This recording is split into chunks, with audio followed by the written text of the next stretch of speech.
High in the mountains of Tibet, where the air is thin and the land is unforgiving, lies one of the world's most intriguing and misunderstood burial practices. A tradition where death meets the sky, and the human body becomes a gift.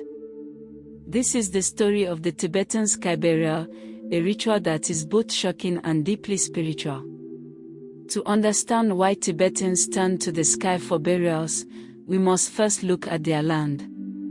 Tibet is known as the roof of the world. At altitudes over 12,000 feet, the soil is rocky, the climate is extreme, and trees are almost non-existent. In such a place, digging graves is nearly impossible, and firewood for cremation is scarce.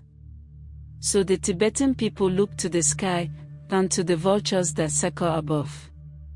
In Tibetan Buddhism, the body is seen not as a sacred vessel after death, but as an empty shell. What truly matters is the spirit, the consciousness that has already moved on to its next rebirth.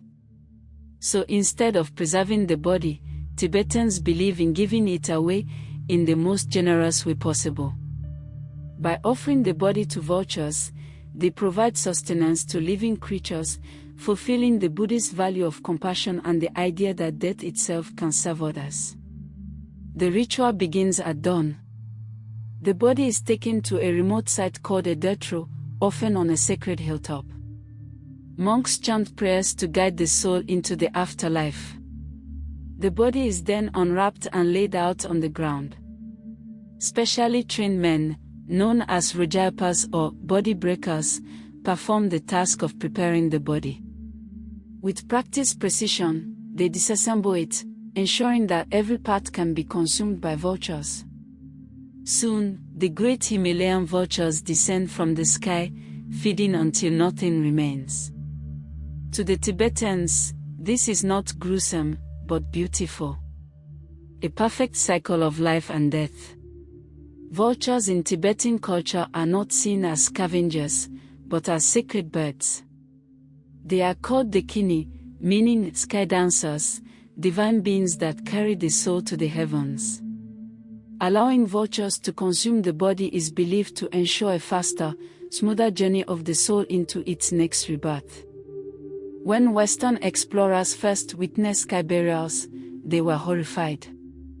To outsiders, the idea of cutting up a body and leaving it for birds seemed barbaric. But this reaction comes from cultural difference.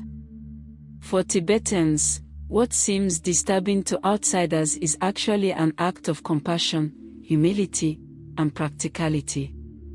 To them, the burial ground is not a place of mourning, but of release. In modern times, sky burials face new challenges.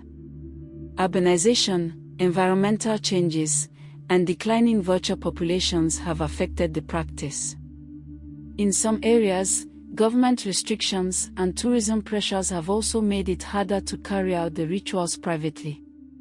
Still, many Tibetans fight to preserve this tradition, seeing it as a vital part of their identity and faith. So what can the world learn from the Tibetan Sky Burial? That death does not need to be feared, and that even in death, we can give back to the living. It challenges us to think differently about life, death, and what remains after we are gone. And perhaps, it teaches us the greatest truth of all, that in the end, we return to the cycle of nature, just as we came. What do you think? Is the Tibetan Sky Burial a beautiful act of generosity, or does it still feel unsettling to you? Share your thoughts in the comments, and if you love discovering hidden traditions from around the world, don't forget to like, share, and subscribe. Until next time, this is the Story Keeper, where history and culture come alive.